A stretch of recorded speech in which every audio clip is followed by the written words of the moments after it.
Dune is finally out in theaters, adaptation of the classic science fiction novel by Frank Herbert, or to be specific, the first half of the first book. A sequel was dependent on this film being received well, which fortunately happened, and yesterday we got official news that the next part will get made.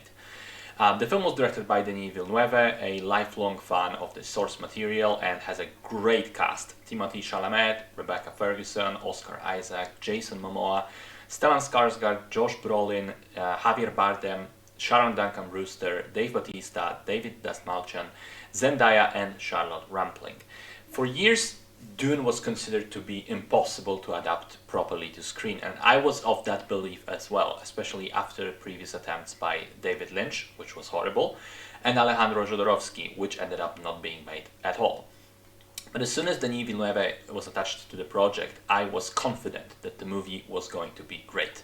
I've seen all his films and he hasn't made a bad one yet, and his work on Blade Runner 2049 cemented him in my mind as a person that can successfully direct any project, no matter how ambitious or difficult.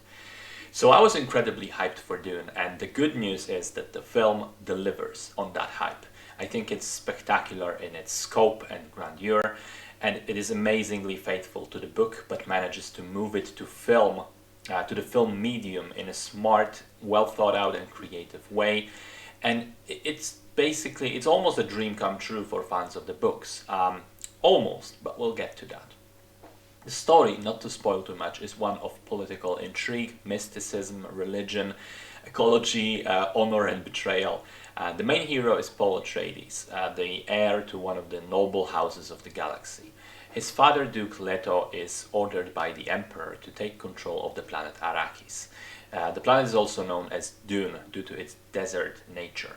The world is extremely harsh because of high temperatures, low amounts of water, and the ever-present sand, under which live giant and dangerous sandworms.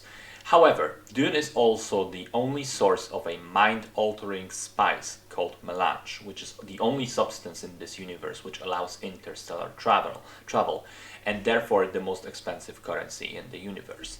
Atreides take over from the other house, Harkonnen, who are their mortal enemies, and as it quickly turns out, this maneuver by the Emperor is not actually a gift, it's a concealed betrayal, a hidden provocation which he intends to use to kickstart a war between the two houses.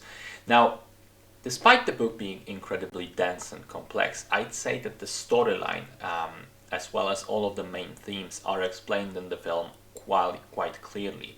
I don't think that casual viewers will necessarily have trouble following, which means the movie does stand on its own two legs. However, for fans of the books, it becomes apparent that the source material was treated with utmost respect and reverence, and many of the scenes are taken directly from the book. There are no significant changes or omissions made when it comes to the story, and there's a wealth of minuscule details which seem little, but if you know the books, they're very familiar. In general, the whole world of the film is built very meticulously and feels real, feels lived in.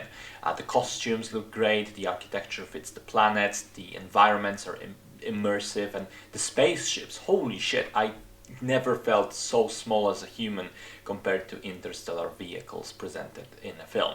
I think the only thing that comes close is the Death Star in Rogue One, but even that it doesn't really come close to the feeling of the grand scale that you experience in Dune throughout the film. And all of that is beautifully shot by Greg Fraser, who, with a lot of wide shots, allows us to really take in the fantastic images. And also, apparently, a lot of it was shot practically. Most of the sets were actually built or built as miniatures. There was very little green screen used, which, credit to the filmmakers.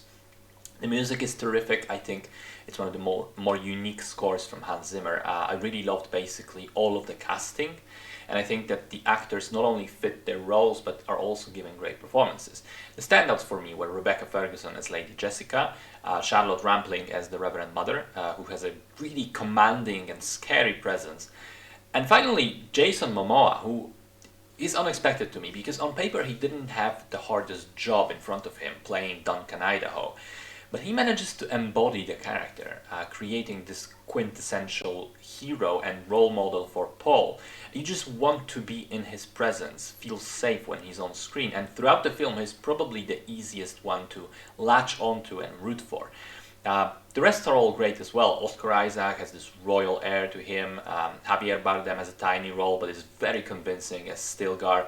Timothée Chalamet, good as always, as the conflicted Paul. In general, I'd say there's probably isn't a single performance that completely steals the movie, but seeing as the story has so many important characters, I think that's to be expected, and everyone just does exactly what was needed of them. Now, in terms of criticism, I saw some comments on the internet about the slow pacing and slightly awkward ending. In terms of pacing, I agree that the movie is slow at times, but it needs to be. The book also takes its time, and I felt that because of the production design and cinematography created such an immersive world, the slower moments are not a problem, because you just get sucked into this world and discover it scene by scene. And as for the ending, yes, it does end without a proper conclusion. None of the plot lines are really resolved. But it is just one half of the first book, and taking that into consideration, I'd say it ends in the right place, giving the eventual sequel proper room to adapt the rest of the story. And I think if we had a chance to see the whole thing at once, people would be much more satisfied. Now, here's one thing I've been debating myself on internally ever since walking out of the theater. I don't think that it's a perfect adaptation, because the film does not manage to fully explore the complexity of the themes presented in the books. Eugenics, messianism, the ecology of the planet, I thought all of those things were just touched on. And here's my problem. I don't really want to fault the movie for this, because all of those topics are at least suggested or mentioned. So it's like Denis is telling the book readers, listen, we didn't forget this aspect. I know it's important. I know we cannot omit it. So we're not. It's still there. It exists. It informs the characters and influences their actions and this world. But we're just not going to spend 20 minutes discussing it directly, because we cannot, because the movie would last 10 hours then. And I fully agree with that approach, and I admire the amount of respect that Denis had for the source material. I know that quite possibly nothing better could have been done. And yet I'm still a tiny little bit sad that it wasn't, because having read the book, I can fill in the blanks, and I can think about all those concepts that are just mentioned in the film. But I fear someone that hasn't read the book will not be able to do so. And here's the thing, which I didn't even realize initially, but my girlfriend pointed it out, that the casual viewers will probably understand the film as it is. They will even enjoy it. They will come out of it satisfied. But they will not comprehend all of the stuff that's there under the surface, because they have no way of knowing that it's there to be comprehended, how deep the roots of those concepts reach. Now, my hope is that those people will be encouraged to just pick up the book afterwards and read it, because it is one of those novels that I think everyone should read at least once in their lifetime. I really do hope that happens. So, to sum this up somehow, I enjoyed the film tremendously. I think it's an incredible achievement that met my very high expectations, and it's not just a beautiful movie, but also a fantastic adaptation, possibly on the same level as the Lord of the Rings movies were 20 years ago. And for me personally, it isn't perfect, but at the same time, I think it's as close as it could have been. I know there are some things which I would have liked explored more, but I just haven't the slightest idea of how it could have been done in a way that would improve this version without getting too bloated. So I feel it would be slightly unfair to fault the movie for not doing the things that I think were impossible to do. So honestly, I think it is a dream come true in many ways, and I hope that apart from the sequel to finish the story of the first book, which again was finally confirmed yesterday to start production next year and be in theaters by 2023, I hope apart from that we also get the next books in the series adapted as well. And if they're all as good as this first chapter, then that would be an absolute triumph of filmmaking.